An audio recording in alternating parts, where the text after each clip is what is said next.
Bonjour à tous, je vous retrouve dans une nouvelle vidéo pour vous parler du coup de nos petits textiles, parce que dans une première vidéo je vous ai expliqué le pourquoi du comment de Collection Ekin, mais j'ai trouvé que c'était quand même important de vous expliquer d'où viennent les produits. Parce que je sais pas vous, mais moi je fais de plus en plus attention à ce que j'achète, d'où ça vient, j'essaye d'acheter recyclé par exemple sur Vinted, donc voilà, je me suis dit que c'était sûrement aussi important pour vous et je voulais un peu vous en parler. Du coup, pour commencer, tout d'abord, tout ce qui est des impressions sur les t-shirts, donc voilà ça, ou même les broderies, c'est fait en France. Ça, c'était quelque chose, je voulais surtout pas que ça change, j'ai toujours voulu que ça soit fait en France, et c'est fait en France. Par exemple, les broderies, c'est à Fontainebleau, les impressions, c'est soit en province, soit à Paris, et c'est moi qui vais les chercher directement. C'était vraiment une des choses les plus importantes. Après, pour les textiles, le tissu en lui-même, j'ai voulu aussi que ça soit fait en France. Mais là, c'était pas possible, ça faisait des prix de t-shirts vraiment abominables, enfin... C'était pas du tout ce que je voulais dans l'esprit de la marque. Donc ce que j'ai fait, c'est que je l'ai fait faire à l'étranger, mais je veille aux certifications. Alors les certifications, c'est des lois qui vont réguler l'entreprise où le textile est fait. Et par exemple, ça va prouver que les personnes qui travaillent là-bas sont rémunérées justement et pas 10 centimes la journée pour faire vos produits. Parce que ça me plaît pas du tout, c'est ce que j'essaye d'éviter.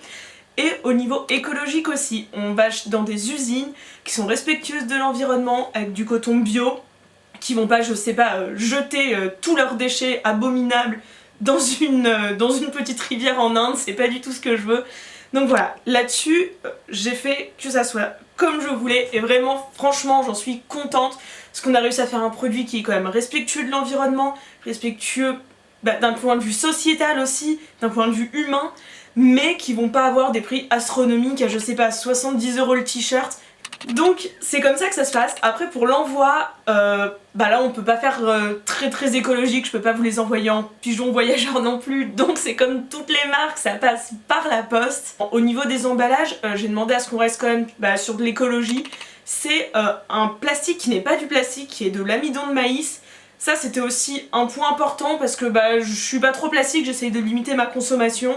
Donc voilà, et j'évite aussi de les emballer dans du plastique pour les mettre dans du plastique. Je trouve pas ça fou. J'espère que ça vous aura plu, de savoir un peu plus d'où vos produits viennent.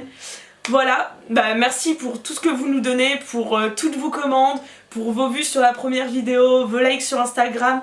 Ça me fait vraiment plaisir d'un point de vue humain, personnel.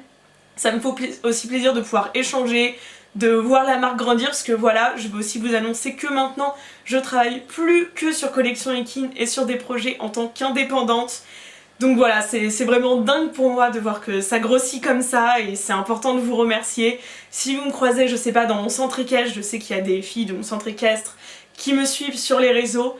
Surtout, venez me voir, venez parler de Collection Ekin, il y en a même qui m'ont acheté des t-shirts, même pendant le crowdfunding du début, et ça m'a vraiment réchauffé le cœur. Donc merci, des gros bisous à tous!